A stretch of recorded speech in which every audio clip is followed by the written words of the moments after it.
আমি সংসদে বক্তব্য দিতে কেঁদে ফেলেছিলাম, আমি কথা শেষ করতে পারি। দুর্ভাগ্য আমার, এর আগের রাত্রে আমি আসতে চেয়েছিলাম তার বাড়িতে, বৈরাগীর বাড়িতে। যাই হোক, এই ছেলেটি অত্যাধিক ভালো ছিল, সরকারের একটা অ্যাসেট ছিল, সরকার এটা নিয়ে খুব সিরিয়াস। আমরা জাতি হিসেবে, দেশ হিসেবে একটা মাসুম বাচ্চা, মাসুম সরকারি কর্মকর্তার জীবন রক্ষা করতে পারি না। দেশের মানুষ বিপদে আছে। তবে আমি অভিনন্দন জানাই তাদেরকে, আমি সবাইকে সম্মানিত করব বলেছি। 24 ঘন্টার মধ্যে এই ঘটনার ক্লু উদ্ধার হয়েছে এবং আসামিরা গ্রেপ্তার হয়েছে। তার বাচ্চা, তার স্ত্রী এটা দ্বারা লাভবান হবে না, কিন্তু তার স্ত্রীর কান্না আমার কানে গেছে। আমি জানতে চাই আমার ছেলের, আমার স্বামীর অপরাধ থেকে। এই কথা উল্লেখ করার পরে প্রধানমন্ত্রী আহত ছিলেন, আমি শব্দটা পরে শেষ করতে পারিনি। প্রধানমন্ত্রী দাঁড়িয়ে ওনার দায়িত্ব নিয়েছে এটা সবকিছু। ইতিমধ্যে র্যাব কর্তৃপক্ষ আমি অভিনন্দন জানিয়েছি, তাদেরকে পুরস্কৃত করার কথা বলেছি, এসপি সাহেবের সাথে কথা বলেছি, স্বরাষ্ট্রমন্ত্রীর সাথে কথা বলেছি, সংসদে বলেছি। এই মামলাটি আমি তদারক করছি, নিঃসন্দেহে থাকেন, ইনশাআল্লাহ বিচার হবে।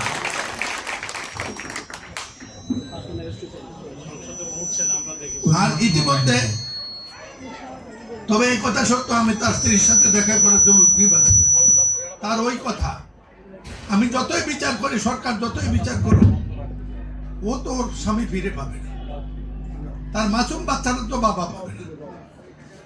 চলেন আমরা সবাই তার পাশে দাঁড়াই। সে কখন আসবে জান না, তাকে তার কি করতে হবে, তাকে আমরা এখানে কুমিল্লা সেটেল করাবো, তার প্রস্তাবটা দেবেন, তাকে আমরা চাকরি দেবো, ব্যবসা দেবো, যা দিতে হবে।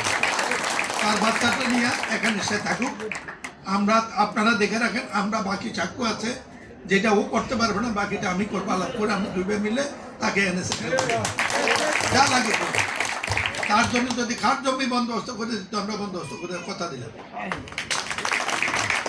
ও একজন সবচেয়ে মর্যাদাশীল, ভালো কোয়ালিটি সরকারি কর্মকর্তা ছিল। তার ডিপার্টমেন্ট থেকে সব অফিসাররাই আমাকে টেলিফোন করে কেঁদে দিয়েছে, এত ভালো ছিল।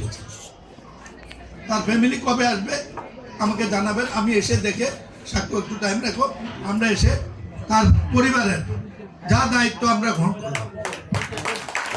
আপনারা এই মন্দিরে আছেন, মন্দিরের বাকি কাজ দাদা কথা বলে এই বছর মধ্যে আমরা অপরাধ বাবারে জানতাম, আমি আমার দায়িত্ব পালন করেছি, আমার প্রধানমন্ত্রী বলেছি, আমরা বিচলিত। তোমার কাছে আমরা তোমার সাথে দুঃখ প্রকাশ করছি। আমি এখনই এখানে মন্দিরে আসছিলাম, আমাদের সাবেক মেয়র সাক্ষী আছে। এখন তুমি কবে আসবা বলো, তোমার স্বামীকে পাবে না, আমরা তোমার সাথে আছি। আমি তোমাকে বলে দিলাম, তোমার কাছে আমার প্রস্তাব হলো, তুমি কুমিল্লা থাকবে না, আমরা তোমাকে তোমার ছেলের জন্য যা করতে করবো, তোমরা আমরা তোমাকে দলীয়ভাবে তোমার সব জায়গা ব্যবস্থা করে, বাড়ি করে, তোমার চাকরি ব্যবস্থা করে, তুমি যাতে চলতে ব্যবস্থা করে, তোমাকে আমরা এখানে, তোমাকে কুমিল্লার নাগরিক হিসাবে, পানপট্টির নাগরিক হিসাবে আমরা এখানে সেটেল করাবো, এটা প্রস্তাব। তুমি ইনশাল্লাহ আসবা কবে?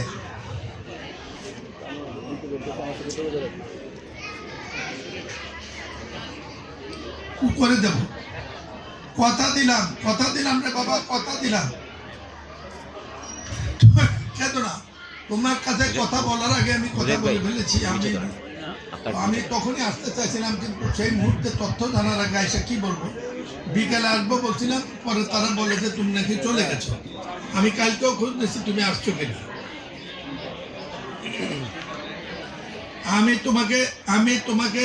আমি তোমাকে মাননীয় প্রধানমন্ত্রীর সাথে দেখা করিয়ে দেবো। জনাব তারেক রহমান তোমার জন্য সংসদে দাঁড়িয়ে কথা বলেছে, আমি ওনার সাথে দেখা করিয়ে দেব। আর আমাদের যা করার আমরা করবো, তুমি আসো, ইনশাল্লাহ এখানে সব দায়িত্ব আমাদের। আল্লাহ মালিক, ভালো থাকো, আল্লাহ হাফেজ।